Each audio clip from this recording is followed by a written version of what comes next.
pouvons nous asseoir.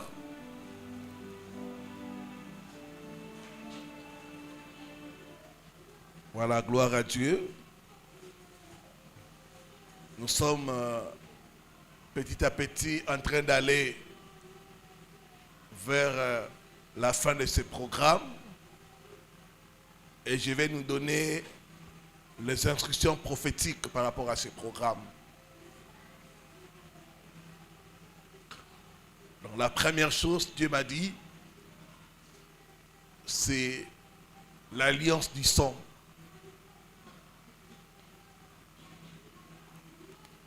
Beaucoup sont vendus. D'autres par leurs parents, d'autres par eux-mêmes. Mais dans le monde spirituel, le sang sert de monnaie. On peut acheter avec le sang. C'est pourquoi il m'a dit de faire le service du sang de Jésus. Je vais nous demander demain d'amener une bouteille contenant un liquide rouge, de préférence un jus, comme celui-ci ou autre. Ceux qui sont loin, vous avez des jus de raisin, de la grenadine. Nous allons croire que ce liquide va représenter le sang de Jésus. Après la prière, tu vas boire une partie, tu peux utiliser l'autre partie pour jeter dans ta maison ou ailleurs et déclarer le rachat. Par le sang de Jésus, ma santé soit rachetée. Mon étoile soit rachetée. Tout aspect de ma vie qui a été vendu soit racheté par le sang de Jésus.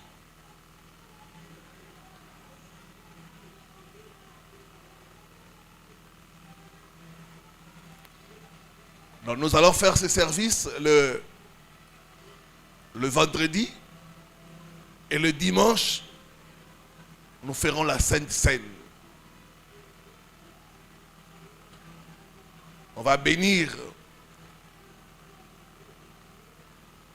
et on va prendre le vin et le pain pour témoigner et proclamer notre rachat à cause de l'œuvre accomplie par Jésus à la croix. Il m'a donné un verset, 1 Corinthiens 7, le verset 23.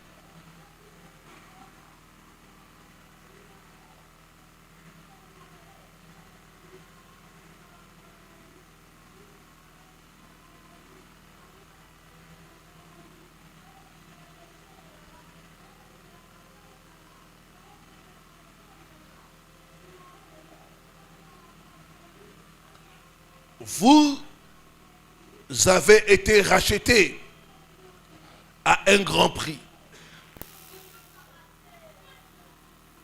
Ne devenez pas esclaves des hommes.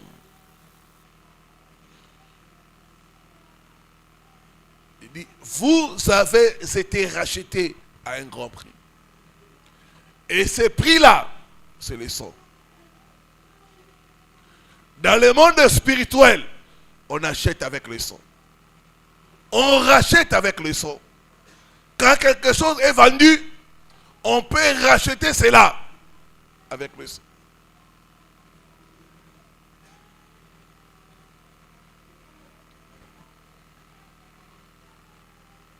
Donc le sang sert de rachat.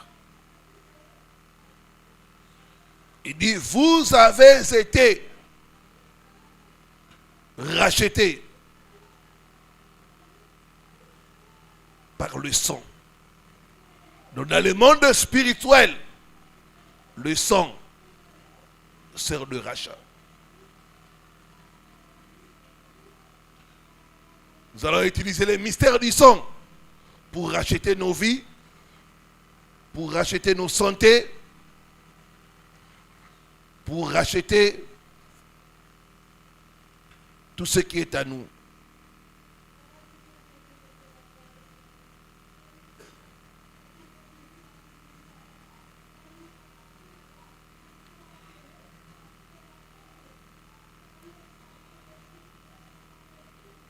Ça, c'est la première instruction. Donc, demain et le dimanche, nous allons utiliser les mystères du sang.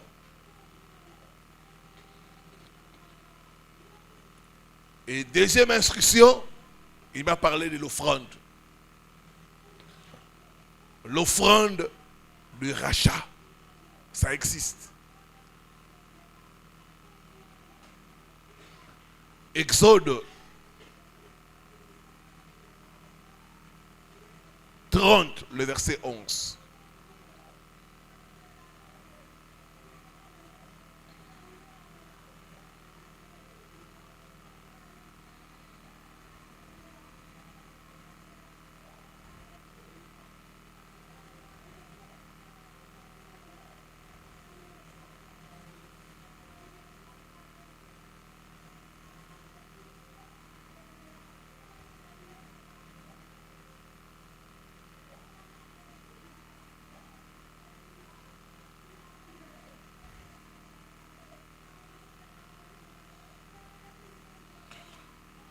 C'est 11 à 16.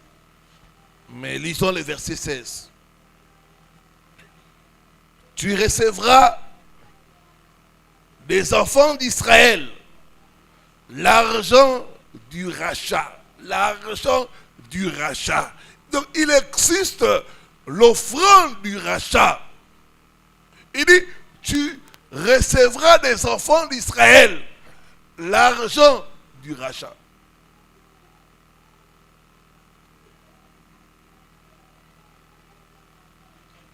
Donc je vais demain aussi discuter des enveloppes pour que nous puissions apporter les offrandes du rachat. Nous allons remettre ça les dimanches. Il y a des gens dont le mariage a été vendu. Tu peux faire une offrande de rachat par rapport au mariage. D'autres, la richesse a été vendue. Tu peux faire une offrande de rachat par rapport à la richesse et à la prospérité de la famille. Ceux qui sont loin, on va mettre les coordonnées pour l'offrande du rachat. Ils vont nous envoyer ça au plus tard samedi. Donc vous pouvez faire maintenant ou au plus tard samedi. Comme ça, on va rassembler toutes ces offrandes le dimanche, prier pour cela, déclarer le rachat au nom de Jésus-Christ. Et aussi, ceux qui veulent aussi nous soutenir par rapport à l'opération des achats des équipements, la campagne a été lancée. Ça court jusqu'au 24 août. Vous pouvez utiliser les mêmes coordonnées pour nous envoyer votre don ou votre contribution. Voilà, que Dieu soit loué. Donc les coordonnées sont là, Western Union, RIA, PayPal et les autres coordonnées. Quand vous les faites, vous nous écrivez par WhatsApp. Voilà, gloire au Seigneur. Allons dans la parole de Dieu de ce soir. Hier, j'ai parlé des marchés de la sorcellerie. Ce soir, j'aimerais nous parler sur les signes qui montrent que ta vie est vendue. Quels sont les signes pour reconnaître que j'ai été vendu? Et que faire pour racheter sa vie?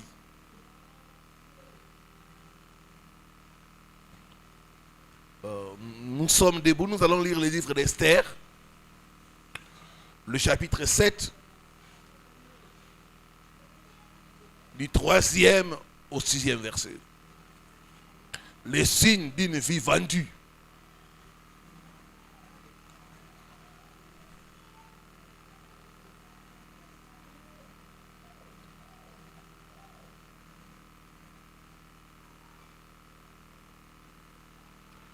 La reine Esther répondit: si j'ai trouvé grâce à tes yeux, ô roi,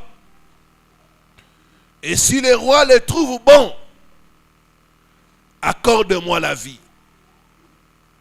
Voilà ma demande. Sauve mon peuple. Voilà mon désir. Le verset 4. Car nous sommes vendus, moi et mon peuple. Car nous sommes vendus, moi et mon peuple. Tu peux être roi, vendu. Tu peux être reine, vendu. Tu peux être ministre de Dieu, mais vendu. Esther dit, nous sommes vendus, moi et mon peuple. Qui t'a vendu? Qui t'a acheté? Car nous sommes vendus, moi et mon peuple. Je ne savais pas que j'étais vendu. Maintenant, je découvre que je suis vendu. Je ne savais pas, tel que j'étais là, dans la sorcellerie, on m'avait vendu. Esther dit, moi et mon peuple, nous sommes vendus. Le verset 4. Car nous sommes vendus, moi et mon peuple, pour être détruits, égorgés et anéantis. Encore, si nous étions vendus pour devenir esclaves et servantes, je me tairais. Mais l'ennemi ne saurait compenser les dommages faits au roi. Et le roi Assuérus prit la parole et dit à la reine Esther, qui est-il et où est-il celui qui se propose d'agir ainsi? Que Dieu te révèle celui qui t'a vendu. Que Dieu t'ouvre les yeux pour voir la personne qui t'a vendu dans la sorcellerie. Qui est-il et où est-il celui qui se propose d'agir ainsi? Esther répondit, l'oppresseur, l'ennemi, c'est Aman, ce méchant-là. Et Aman fit saisir de terreur en présence du roi et de la reine. Et le roi, dans sa colère, s'éleva et quitta les festins pour aller dans les jardins du palais. Et Aman resta pour demander grâce de la vie à la reine Esther, car il voyait bien que sa pète était arrêtée dans l'esprit du roi. Amen. Nous pouvons nous asseoir, que Dieu bénisse sa parole.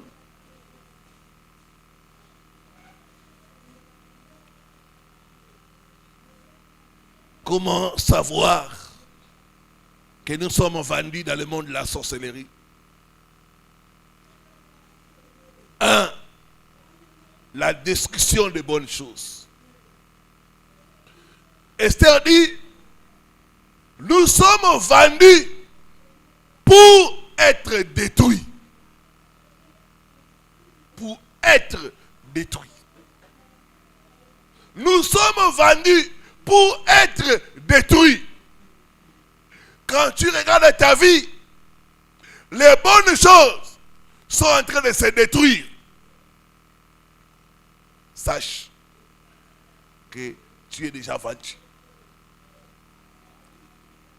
Nous sommes vendus pour être détruits. Pour être détruits. La destruction des bonnes choses. Quand vous remarquez une famille où les bonnes choses se détruisent, les bonnes choses ne durent pas, cette famille est vendue.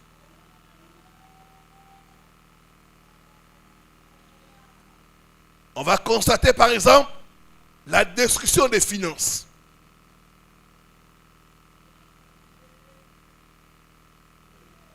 Il n'y a pas d'économie.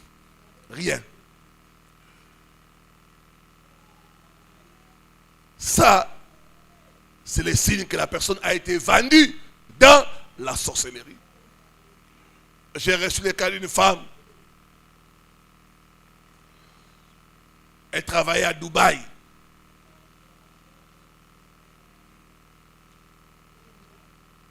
Et l'argent ne restait pas. Elle avait un bon salaire, mais ça ne restait pas.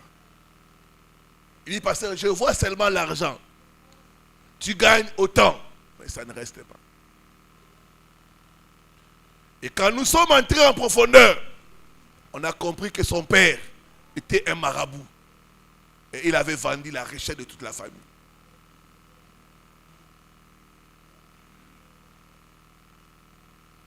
Il dit, pasteur, je suis la seule qui est sortie.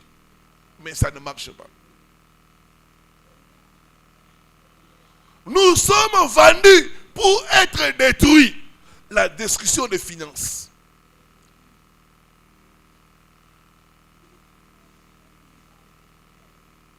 La destruction de relations. La destruction au niveau de la santé. Les choses se détruisent. C'est les signes qu'on est vendu. Il y a certaines familles où les bonnes relations, ça ne dure pas. Ça s'est détruit, ça s'est détruit, ça s'est détruit. La destruction.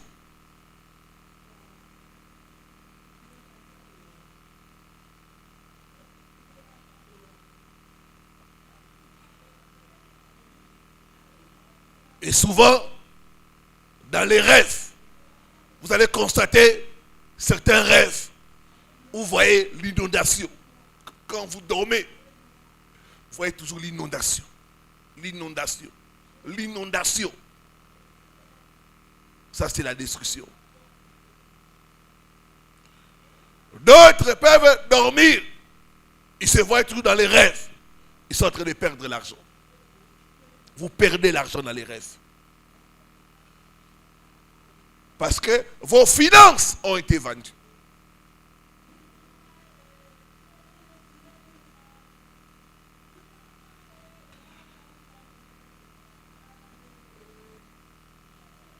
D'autres, dans leurs rêves, ils sont poursuivis. Tu vois des gens bizarres te poursuivre. D'autres, c'est des militaires qui sont en train tout le temps de te poursuivre, de te poursuivre.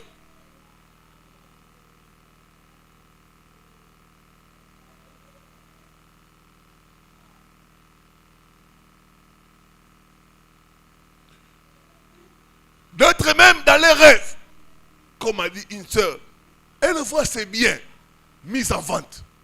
Parce que je vois ma maison, on a écrit à vendre. Oh.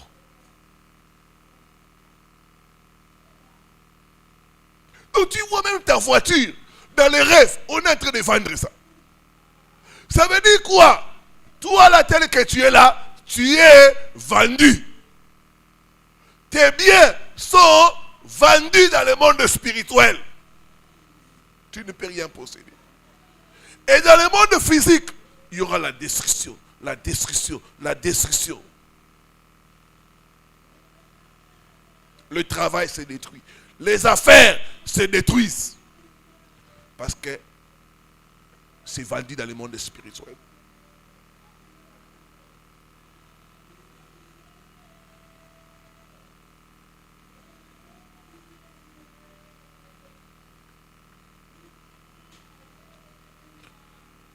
Deuxième signe que ta vie est vendue dans le monde de la sorcellerie, c'est la servitude, la vie d'esclavage. C'est ça la servitude.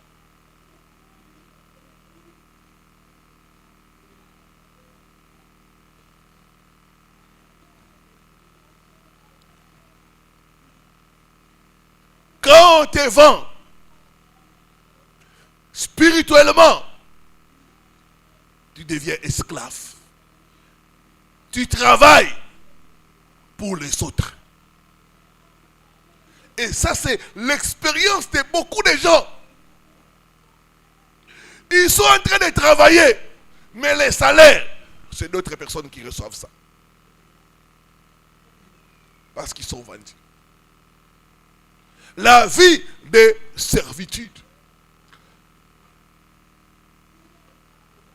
Je vous donne l'exemple de nos frères et sœurs qui sont en Amérique, en Haïti, Martinique, États-Unis et d'autres pays.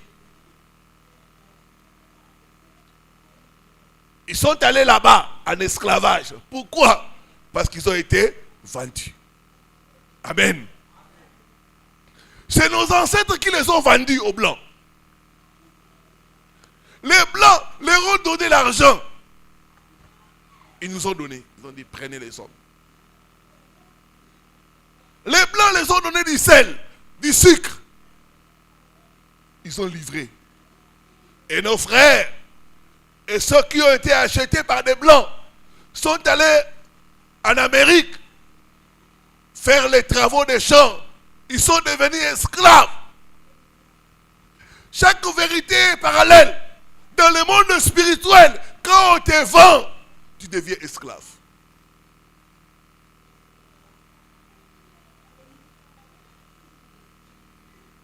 C'est pourquoi vous entendez certaines histoires des gens qui sont morts et qui apparaissent en train de faire les travaux des champs. Au niveau des Bas-Congo, il y a beaucoup, Congo central, pardon, il y a beaucoup d'histoires comme ça. Il y a une famille où leur oncle qui avait disparu il y a longtemps, on l'a retrouvé au fin fond, en train de travailler au champ de quelqu'un.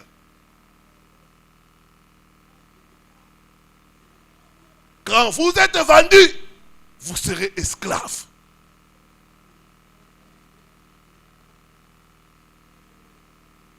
Qui t'a vendu? Qui t'a acheté? La vie de servitude. Tu vas travailler, mais c'est les autres qui vont en bénéficier. Tu vas souffrir, c'est les autres qui seront promis.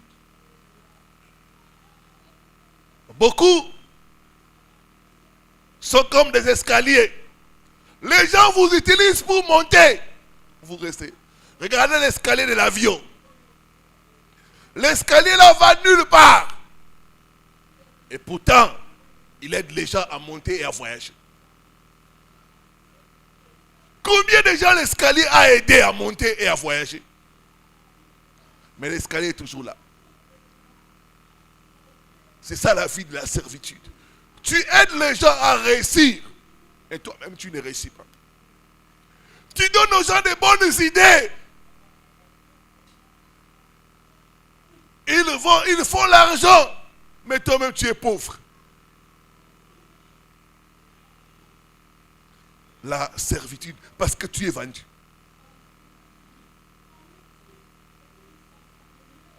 J'ai reçu le cas d'un frère qui était vendu. Ce frère-là, il a lutté pour un parti politique. Il a souffert. Même sa maison était devenue le siège du parti.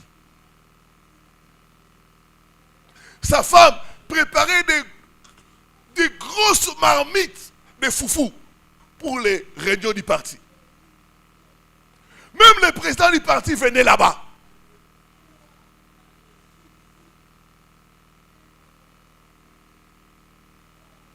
Mais le frère était vendu. Quand le parti a eu le pouvoir,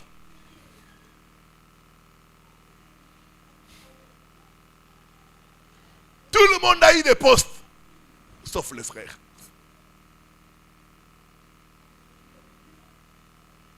Et quand j'ai parlé un jour avec sa femme, il m'a dit, pasteur, le monde est méchant. J'ai fait comme ça. Préparer des marmites, faire ceci. Pour les partis politiques. Mais quand les gens ont eu le pouvoir, ils nous ont abandonnés. Ils nous ont oubliés. C'est ça l'esclave. L'esclave, On ne peut pas dire merci à un esclave. On ne peut pas récompenser un esclave.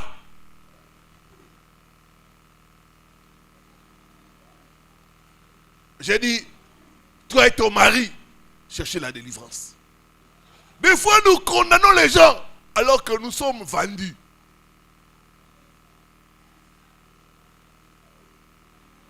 Ma soeur, quand tu es vendu, tu peux souffrir avec un homme. Quand l'homme est élevé, il va marier une autre femme, il te laisse. D'autres même, tu peux faire des enfants à un homme. Tu lui fais des enfants. Quand sa situation devient bien, l'homme commence vraiment à bien, à respirer. Il t'abandonne. Il épouse une autre femme. Il te fait cadeau des enfants. Il dit, toi là, toi et les enfants, je te fais cadeau. Les enfants là, c'est cadeau.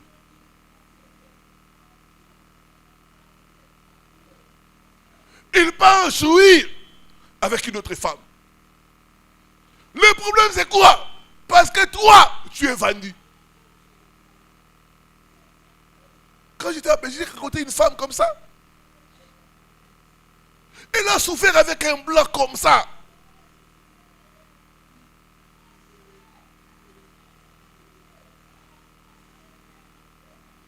C'est elle qui faisait les démarches pour la société. Elle a fait comme ça, secrétaire. Elle a occupé tous les postes.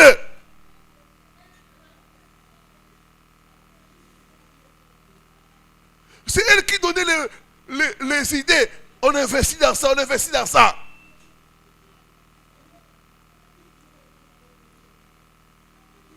Ils ont fait 15 ans avec le monsieur. Le monsieur ne l'a pas marié. Quand seulement les affaires ont commencé à produire, il y a eu des ouvertures. Les blancs l'ont laissé tomber. Il est allé marier une autre femme. Il dit, pasteur, quand je pense à ça, j'ai mal au cœur. J'ai même envie de me suicider. J'ai souffert pour cet homme. Mais aujourd'hui, il ne veut plus me sentir vendu. Esther dit, nous sommes vendus, moi et mon peuple. Quand tu es vendu, tu seras esclave. Tu vas travailler pour les autres. La servitude. Les gens vont t'exploiter financièrement, matériellement, moralement, spirituellement.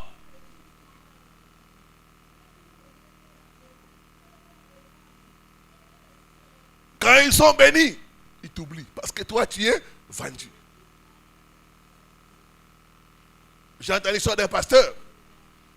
Il était vendu, mais il ne savait pas. Il peut prier pour quelqu'un. La personne lui fait des promesses. Quand la personne est bénie, la personne quitte son église. Il va dans une autre église qui est bien. Il dit non, ces pasteurs, ce n'est plus les pasteurs de mon niveau. Tu vois, dans cette église-là, qui a les amers? Il n'y a pas de amers. Je dois aller dans une église où il y a beaucoup de voitures. Comme ça, j'ai les gens de ma classe, de mon niveau.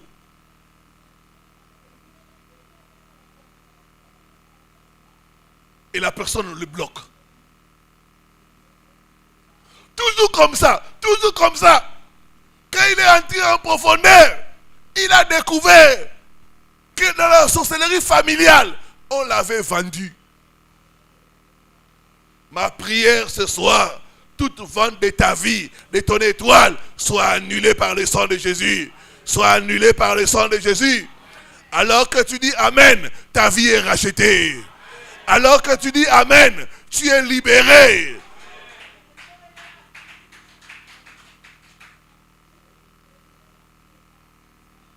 Qui t'a vendu? Qui t'a acheté? Un des signes pour savoir que tu es vendu, tu deviens esclave. Tu es esclave.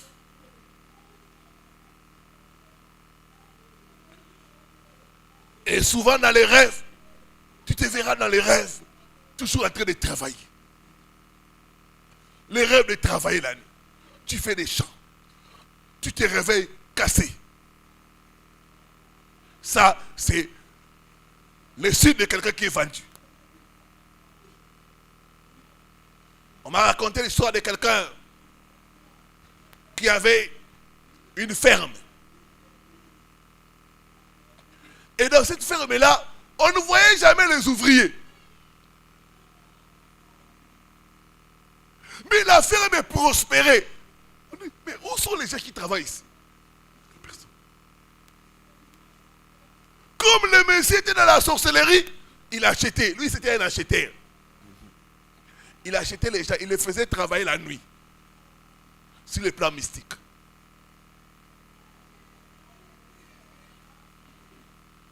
Toute personne qui t'a acheté pour te faire travailler la nuit comme esclave, j'annule la transaction au nom de Jésus. J'annule la transaction au nom de Jésus. Dis après moi, ma vie n'est pas à vendre. Ma vie n'est pas à vendre. Mon étoile n'est pas à vendre. Oh non!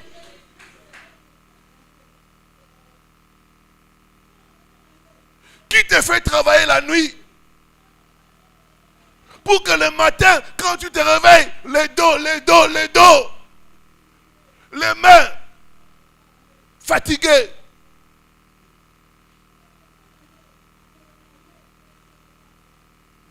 Ça, c'est le signe que ta vie est vendue.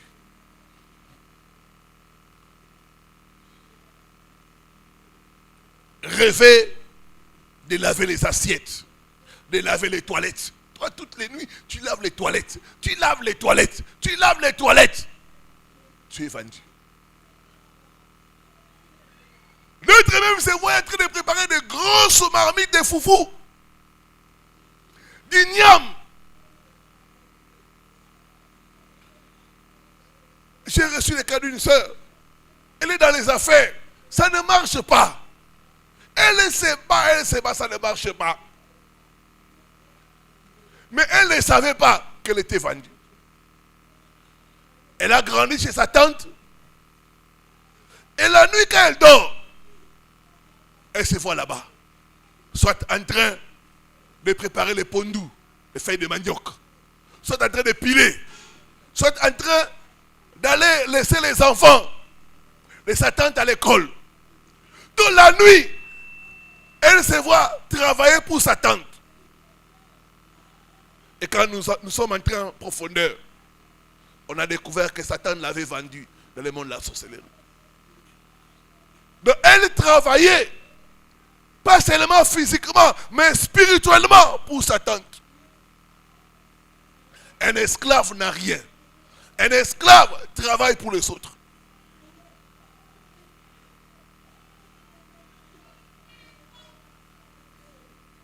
Qui t'a vendu? Qui t'a acheté les rêves de travailler la nuit? D'autres sont là. Quand tu dors, tu te vois chez ton ancien patron. Tu es là. Chez ton ancien patron, tu travailles. Tu entres au bureau, tu traites des dossiers, mais tu es chez ton ancien patron. Tu as quitté celui-là il y a longtemps. 10 ans, 20 ans, mais tu es là-bas. Ces patrons-là t'ont vendu. Il y a des patrons, il y a des boss qui vendent leurs travailleurs. Il ne te fait pas seulement travailler la journée, même la nuit. Tu travailles, lui il monte. Et tu constateras à cette personne-là, tout l'argent qui te paye, tu n'arrives pas à t'organiser. J'ai reçu le cas d'une dame comme ça. Elle était vendue chez sa patronne. Elle travaillait chez une dame.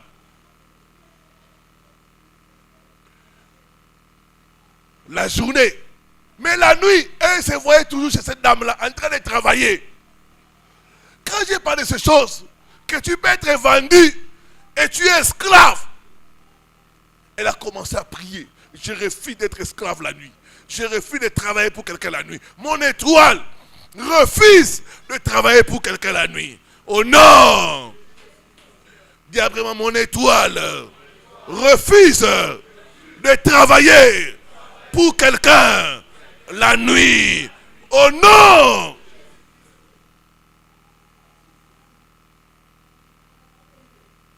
Cette dame-là la payait bien. Elle avait beaucoup d'avantages. Mais l'argent là, ça ne restait pas. Elle ne faisait rien avec l'argent. Qu'elle a suivi les enseignements, elle a commencé à prier, à refuser. Et chaque fois qu'elle reçoit son salaire, elle prie. Elle enlève les 1 dixième. Bien aimé, 3 mois c'était trop. La dame là, un jour, s'est fâchée avec elle. Elle dit, je ne veux plus te voir. C'est fini. Il dit, Pasteur, je n'ai rien fait. Cette dame-là m'a presque chassé. Quand elle m'a dit ça, j'ai dit ça. Tu as compris son geste spirituel. Tu as compris qu'elle était en train d'utiliser ton étoile. Qu'elle était en train de te faire travailler la nuit. Tu étais son esclave. C'est comme ça qu'elle est fâchée contre toi.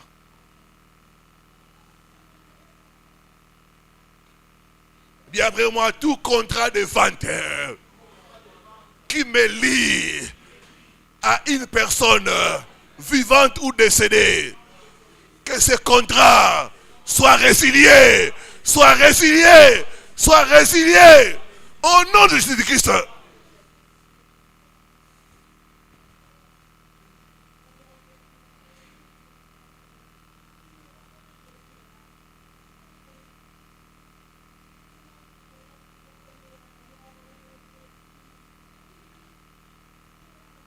D'autres dans les rêves, ils sont en train de transporter des charges, des fardeaux, ils sont en train de porter cela.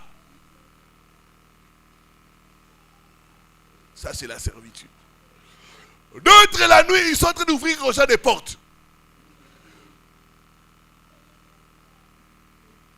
Des gens qui sont inférieurs à toi dominent sur toi la nuit. Tu les sers la nuit.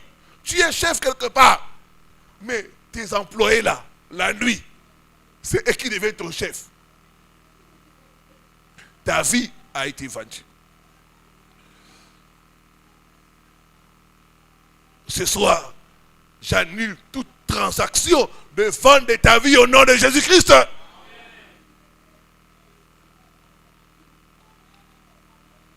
Tout marché de la sorcellerie où tu as été vendu par le sang de Jésus, je déclare ta libération. Je déclare ta libération. Je déclare ta libération.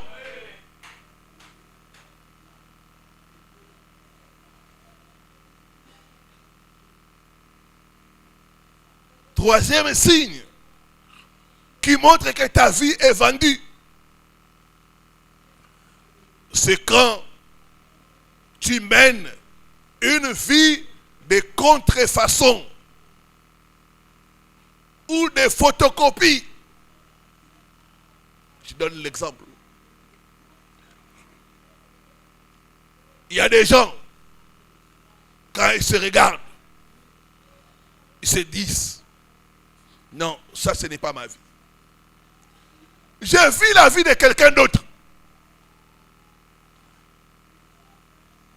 C'est le signe que ta vraie vie a été vendue.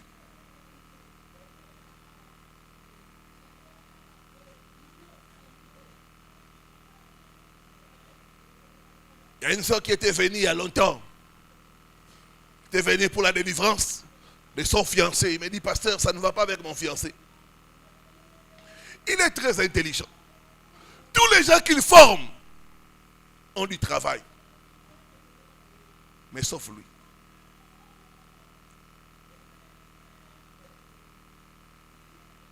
Ceux qui travaillent l'appellent. Ah, j'ai de tels problèmes dans mon travail. Il les aide, il les donne. Fais ça, fais ça, fais ça. Ils ont des solutions. Il montre aux autres le travail. Et ils ont le travail. Mais lui, il manque le travail. Et quand nous sommes entrés en profondeur, on a compris que le monsieur était vendu. Quand tu es vendu, tu verras que la vie que tu mènes, ce n'est pas ta vie. Tu verras que tu as des capacités, mais tu vis le contraire.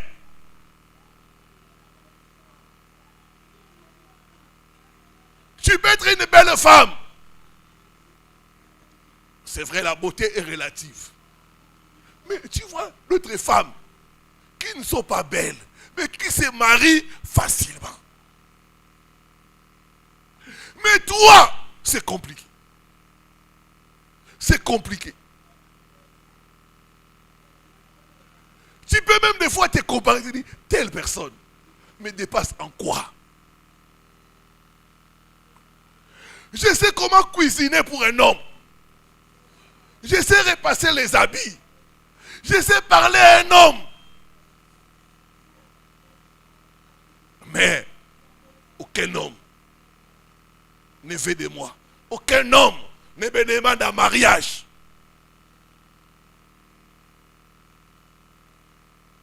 Le problème, c'est que toi, tu as été vendu. Une vie de contrefaçon. C'est-à-dire que l'original n'est plus là. C'est la photocopie qui est restée. Ta vraie vie a été vendue.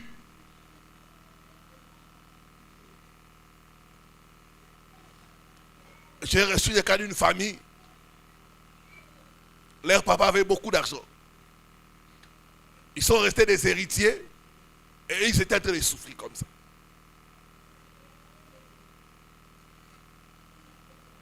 Tout ce qu'ils ont, c'est l'épée d'héritage là qu'on leur a laissé.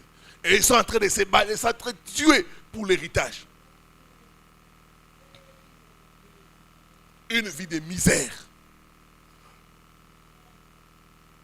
Et quand je leur ai demandé leur père, ils ont commencé à me dire, j'ai dit non. Votre père, là, il vous a vendu. Vous savez qu'il y a des parents qui ont vendu leurs enfants. La vie que les enfants vivent, ce n'est pas leur vraie.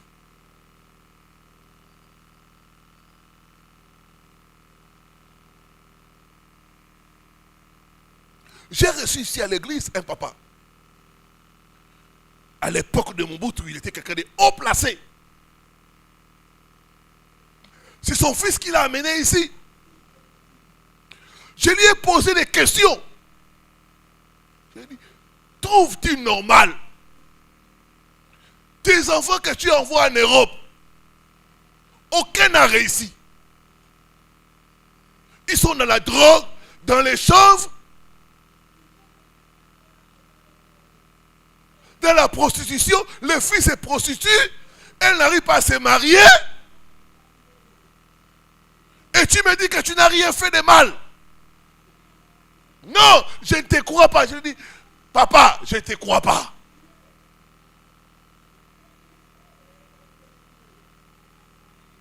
Les autres ont envoyé leurs enfants en Europe. Ils ont étudié. Ils ont réussi leur vie. Mais toi, tes enfants que tu as envoyés en Europe, aucun n'a réussi. Les filles, c'est la prostitution. Les hommes,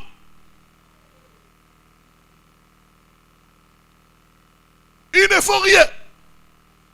Ils sont des combattants. Vous connaissez les combattants? Qui connaît les combattants?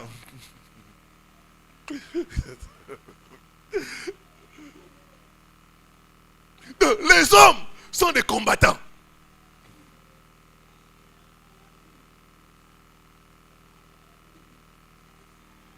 Et le monsieur était là sans parole. Il dit, non, tu as fait quelque chose. Tu as vendu tes enfants.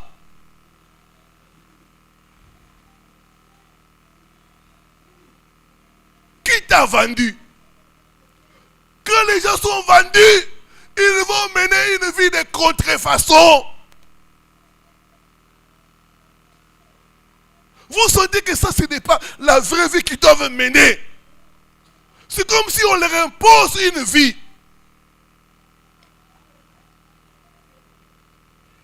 Parce que l'original a été vendu.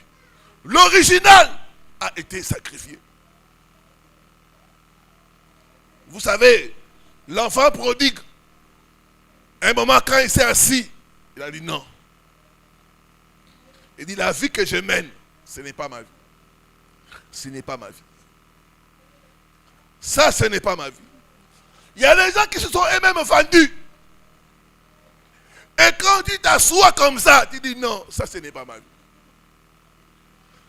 J'ai des diplômes, j'ai des relations. Ça ce n'est pas ma vie. Toute vente spirituelle de ta vie, par tes parents ou par toi-même, par le sang de Jésus, cette vente est annulée. Cette vente est annulée. Cette vente est annulée. Cette vente est annulée. Cette vente est annulée. Cette vente est annulée. Qui t'a vendu?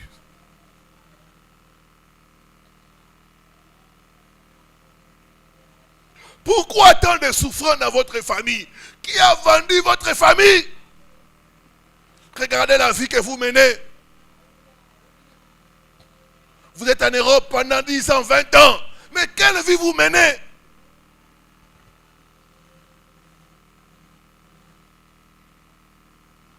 Qui t'a vendu? La bonne nouvelle est qu'une vente, quand on constate qu'elle est illégale, ça peut être annulé. Une vente peut être annulée. Je continue demain. Que Dieu bénisse sa parole.